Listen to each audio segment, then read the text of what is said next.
For the first half-century of the American experiment, the presidency changed hands exclusively through the ballot box or voluntary retirement. Through 52 years and 8 administrations, the Republic had never faced the death of a sitting chief executive. That unbroken streak ended on April 4, 1841.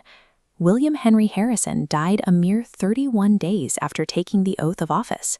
His sudden passing threw the Capitol into chaos. The cabinet scrambled to figure out the protocol for a deceased leader, quickly realizing they had no historical guide to rely on. The tragedy immediately tested the durability of the young government. The nation now had to figure out in real time how to navigate a complete executive power vacuum without collapsing into factional infighting. The confusion stemmed directly from the text of the Constitution itself. The framers had written the document with an embedded ambiguity regarding presidential succession. Article 2, Section 1 dictated what to do if the chief executive died or resigned. It stated that the powers and duties of the office shall devolve on the vice president, but the language was imprecise. Did devolve mean the vice president actually assume the title of the presidency, or did they merely execute the duties as a temporary agent until a special election could be held? Because the framers left the vice president's exact status undefined, political rivals could easily dispute the legitimacy of whoever sat in the Oval Office, leaving the executive branch vulnerable to legal gridlock. Harrison was an established political figure long before taking office. Born to an aristocratic Virginia family, he spent his early career in the military, eventually gaining national fame for his victory over Native American forces at the Battle of Tippecanoe. By 1840, the Whig Party saw an opportunity to package his military record for a mass audience. They engineered a highly coordinated, slogan-driven campaign designed to appeal directly to the working class. They ran on the ticket Tippecanoe and Tyler Too, aggressively marketing Harrison as a humble log cabin candidate. This branding obscured his wealthy origins, allowing him to defeat the incumbent Martin Van Buren, who was painted as an out-of-touch elitist. The strategy yielded a massive electoral victory. Once in power, the Whigs expected Harrison to approve their sweeping economic agenda, including a revival of the national bank and higher tariffs. Harrison's presidency was born from an aggressive shift in political marketing. His sudden collapse was a crushing blow to the party that engineered his rise. That momentum stalled almost immediately. On a freezing March morning, the 68-year-old Harrison delivered the longest inaugural address in American history, speaking for nearly 2 hours without a coat or hat. Shortly after, he developed atypical pneumonia. Surrounded by relentless crowds of office seekers and political allies demanding his time, his health rapidly deteriorated.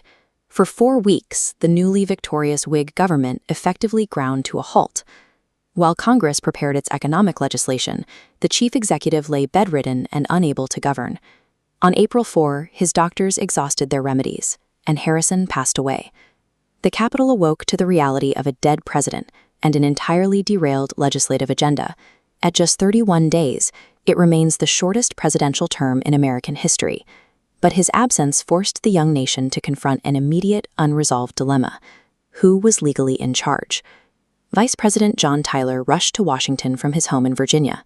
Upon arrival, he met with Harrison's cabinet, who informed him that they would make the administrative decisions while he acted as a temporary figurehead.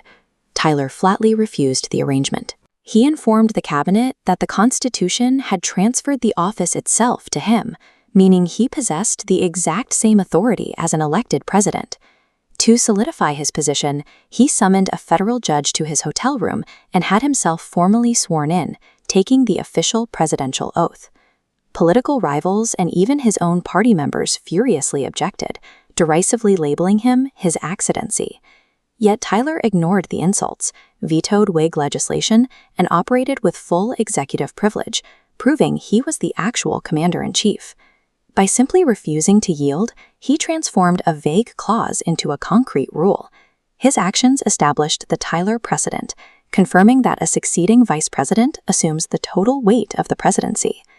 Because Harrison's early death forced Tyler to set this boundary, the transition of power remained immediate and peaceful through every future tragedy. It was this precedent that guided the nation following the assassination of Abraham Lincoln, leaving Andrew Johnson with the immediate authority to direct the aftermath of the Civil War.